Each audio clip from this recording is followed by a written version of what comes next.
Sziasztok! Ez a Verkmania, én Tamás vagyok, és ezen a héten az Orientnek egy olyan újdonságát mutatom be nektek, amelyik valójában már 1969 óta létezik, ez pedig nem más lesz, mint a Revival modellek közül az Orient World Map típus. Nézzük, mit tud.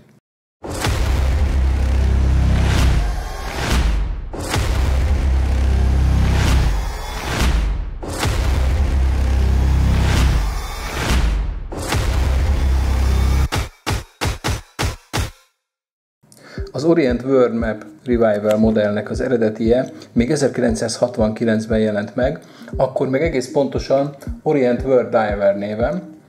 Nagyjából így nézett ki az óra, egészen kevés változtatással készült el a 2021-es modell újra. Az Orient World Map modellnek az elődje, lehet mondani, hogy az eredeti Orient World Map modell, még 1969-ben jelent meg, 5 évvel a Tokiói olimpia megrendezése után. A megjelenésének a körülményei is érdekesek, hiszen Japán a 60-as évek elejéig be volt zárkózva, utazni nem nagyon lehetett, csak a 64-es olimpia hozott ebbe pozitív változást a japánok számára. Kinyílt a világ a japánok előtt, és talán úgy gondolta az Orient, hogy az utazásaik során szükségük lesz egy olyan órára, amivel mégis egy kicsit kapcsolatban maradhatnak az otthoniakkal, és követni tudják az otthoni időt.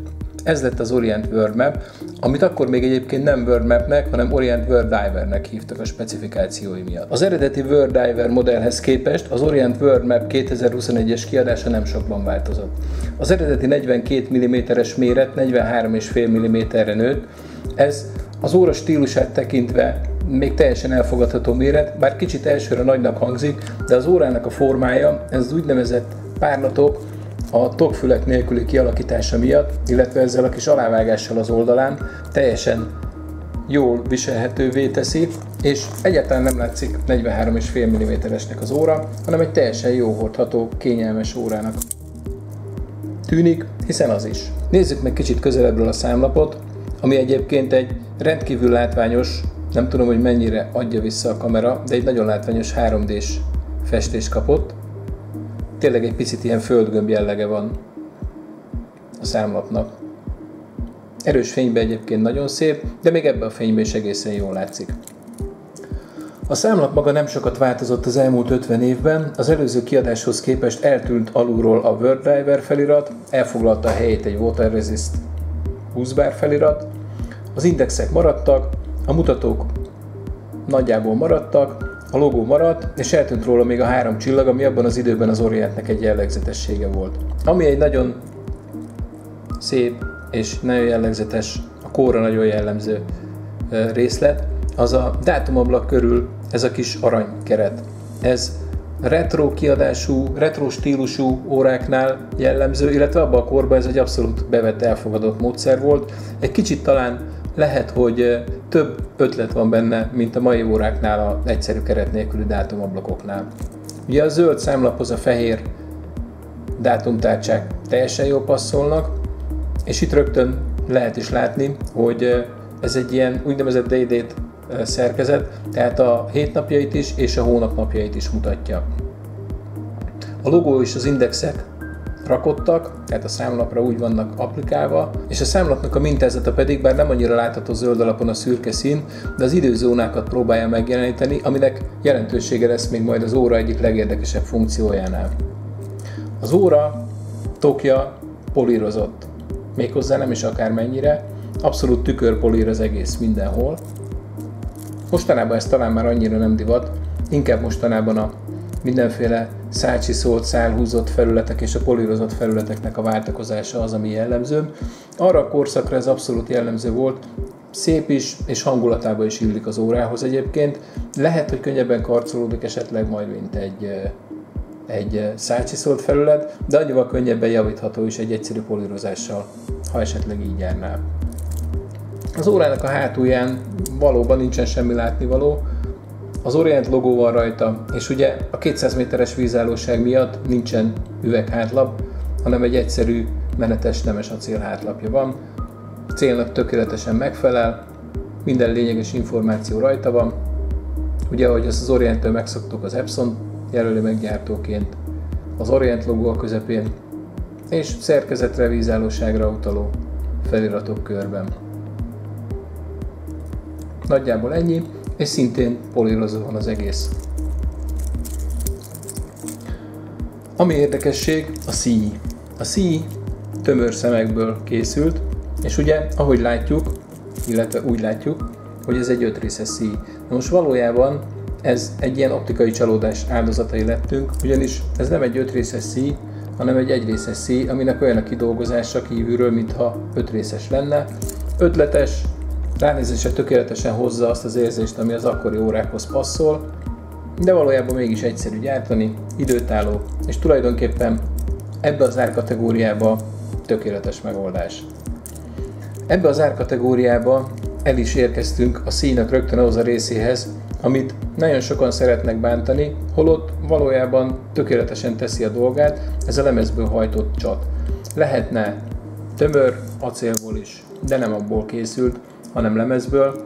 Ugyanolyan jól működik, mint a tömöracél társai, viszont nyilván ebbe az árkategóriába az óra ára nagyjából 120 000 forint, tehát ebben az árkategóriában azért még meg kell találni a gyártóknak azokat a réseket, ahol lehet spórolni, és ez az egyik, ami spórolni lehet. A szíj a másik, ami spórolni lehet. A szíjon viszont annyit nem spóroltak, hogy lemezből hajtogatott legyen, hanem rendes tömörszemes, gyönyörűen polírozó van egyébként a szemeknek az oldala, ezt megpróbáljuk visszaadni.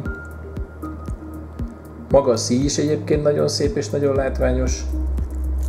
Tehát ilyen kis apró trükkökkel azért alacsonyabban lehet tartani egy órának az árát, és az Orient egyébként ebben zseniális, hogy olyan kidolgozást és olyan stílust és olyan minőséget ad elérhető áron, és itt azért a 120 000 forint az tényleg ennél az óránál, ami tényleg egy egyedi forma, egy nagyon stílusos darab, és ráadásul a kidolgozása, a minősége is tökéletes ebbe a kategóriába. Tehát ebbe az árba ilyeneket azért japánokon kívül mástól nem nagyon találunk. És ugye az Orienten és a Seikon kívül más olyan gyártó, aki ebbe a kategóriába labdába tud rúgni, gyakorlatilag nincsen. Még a Citizen lenne, de a Citizen az valahogy mindig egy lépéssel a másik két nagy után jár.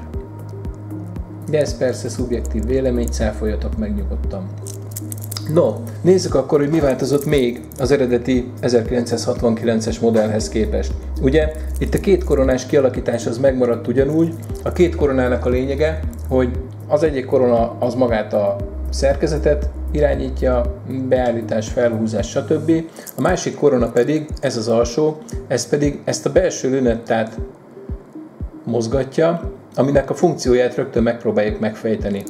Mind a két korona egyébként jelzett, mind a két koronában az Orientnek a logója van benne, ez a stilizált O betű. Ami változás történt még az eredeti modellhez képest, az az, hogy abban a szerkezetben ugye még ez a kis benyomható dátumváltó kis süllyesztett gomb volt, amit egy rémálom volt használni. Mivel változott a szerkezet, most már az F6922-es kaliber működik benne, ezért ez a funkció is hál' Istennek eltűnt, és egyszerűen átkerült a dátumváltó ide. Ugye most lehet állítani, mert 10 óra van, és nem este 10. Az Orient World Map modellt az apró részletek teszik annyira szerethetővé, hiszen nézzük csak meg a számlapot, ez egy valódi, igazi retro feeling. A zöld alapon aranymutatók, aranyindexek, ezek a kis arany gömbök az indexek helyén, a rakott arany Orient logó, az aranykeret a dátumablak körül, és maga ez az egész forma, és maga ez a külső hullámos lünetta, ez az egész egy olyan retro feelinget ad az órának, amitől egyszerre lesz retro, de abszolút 2021-es modell, nyugodtan bármikor fölvetett bárhova, a siker garantált lesz. Az óra egyébként elkészült még 3 színben, emellett a zöld mellett van egy kék ugyanebben a stílusban, van egy fehér számlapos és arany, aminek aranyölünettája is, az egy picit ilyen kétszínű, az is nagyon szép, az abszolút retro a megjelenése ezekkel az aranydíszítésekkel, és megjelent belőle egy limitált kiadás, amelyik pedig teljes egészében az eredeti számlapnak megfelelő színekkel készül, de annyira, hogy még a színkódokat is levették az eredeti számlapról, és abba készítették el, mivel annak az órának az ára nagyon minimális mértékben tért csak el a széria modellekétől, ezért nagyon gyorsan fogyott el. Igazából az egy érdekesség volt inkább ezzel a számlappal. Nincsen pontosan kézre állítva a szíja, de így is látszik, hogy az óra bár 43,5 mm-es méretével nem kicsi, de tokformája miatt ugye nincsenek kinyúló tokfülek, ezért nagyon kényelmesen fölfekszik a csuklóra, és nagyon jól hordható ebbe a méretbe is. Ez volt az Orient World Map 2021-es modelljének a bemutatója. Hogyha tetszett, ne felejtsetek el feliratkozni és megnyomni a kis harangot, és hamarosan érkezni fogunk egy újabb Orient bemutatóval, illetve még, ha megnéztétek a nyári előzetes videónkat, akkor láthattátok, hogy lesznek még más érdekességek is. Jövünk nem sokára. Sziasztok! Tesztek, hírek, bemutatók első kézből.